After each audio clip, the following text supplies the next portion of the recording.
the Greeks had the maxim, know thyself. How do we come to know ourselves in terms of our personalities and, more importantly, potential? Well, one of the first ways to come to know yourself is to understand that you don't.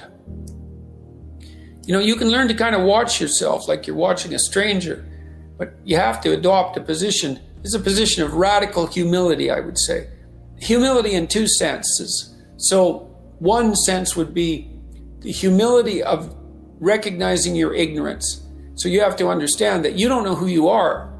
And that's not easy to understand because you think you know. But then, you remember you can't control yourself very well. You're not very disciplined. You're full of flaws.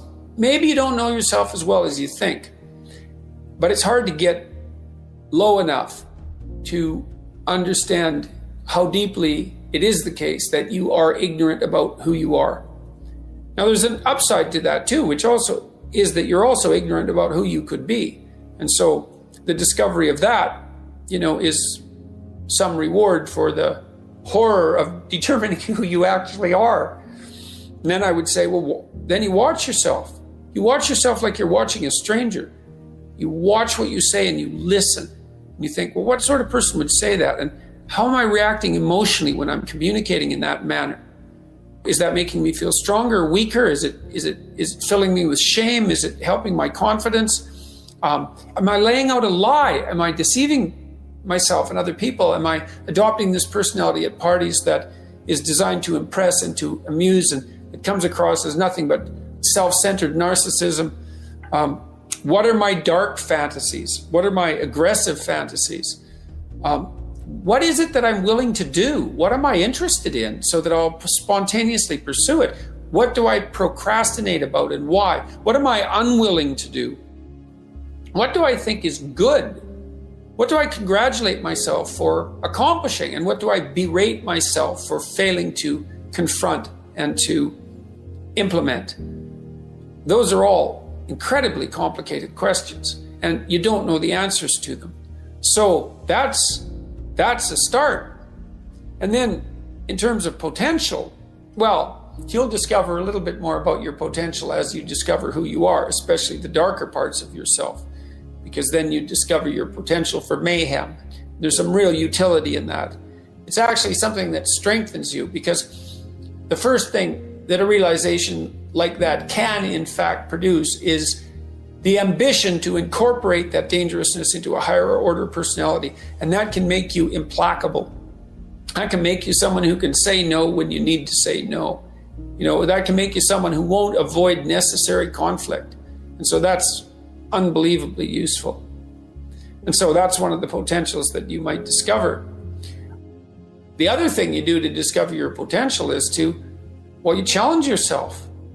It's like Rule 4 in my book, 12 Rules for Life, is compare yourself to who you were yesterday and not to who someone else is today. And that's kind of a good way to start this. It's like, take a bit of a look at yourself and think about what's not so good that you could improve, that you should improve by your own standards, and that you would improve, and set yourself a little goal. Maybe you're not studying at all and you're at university. Or maybe you're at work and you've got this stack of paper there, and you haven't looked at that damn stack for like a month, and you know that you should be. And you're bothering yourself at night because you're avoiding that. You think, I've avoided that stack of paper completely for 1 month. I'm quite a coward when it comes to whatever snakes might be hidden in that stack of paper. How about tomorrow I just put that stack of paper in front of me on my desk and I glance through it for 15 seconds. See if I can do that. It's like, you set yourself a goal of improvement. It's a humble goal, because really, are you such a coward that the best that you can bloody well manage after a month of avoidance is 15 seconds of exposure to a stack of paper? It could easily be. You've been avoiding it. So you're obviously afraid of it. And so the situation could be that dismal and dire. And you might think, geez, it's no balm to my ego. It's not fostering the strength of my ego to recognize in myself someone who could only withstand 15 seconds of exposure to that thing I'm afraid of.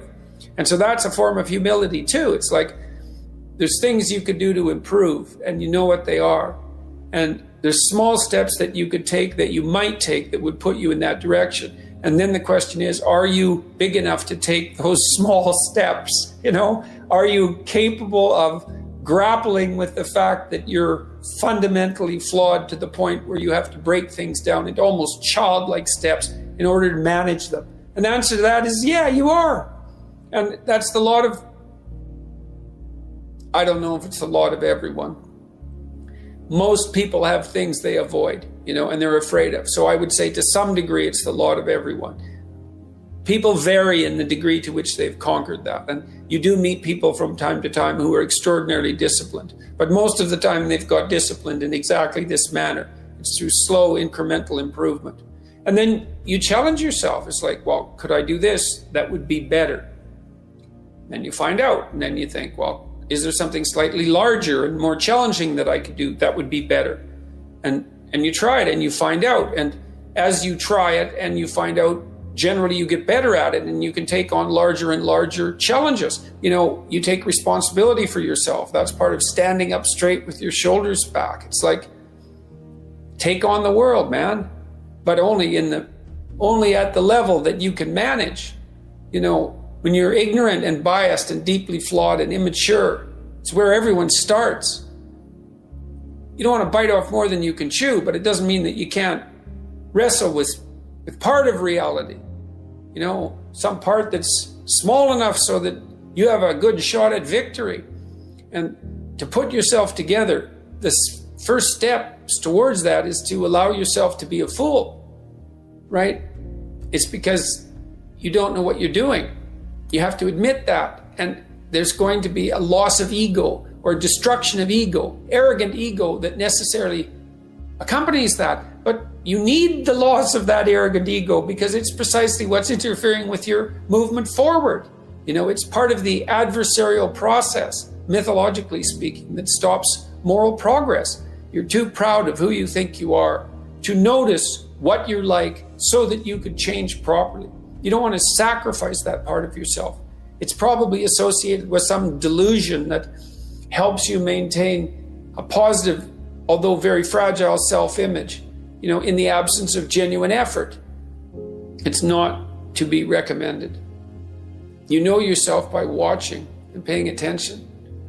It's watching like you're a snake. A snake watches like cold-bloodedly, with no emotional reaction, just to see what's there. It doesn't allow, symbolically speaking, doesn't allow what is wanted or desired to interfere with what is observed. So you watch yourself like that, as if you don't know who you are.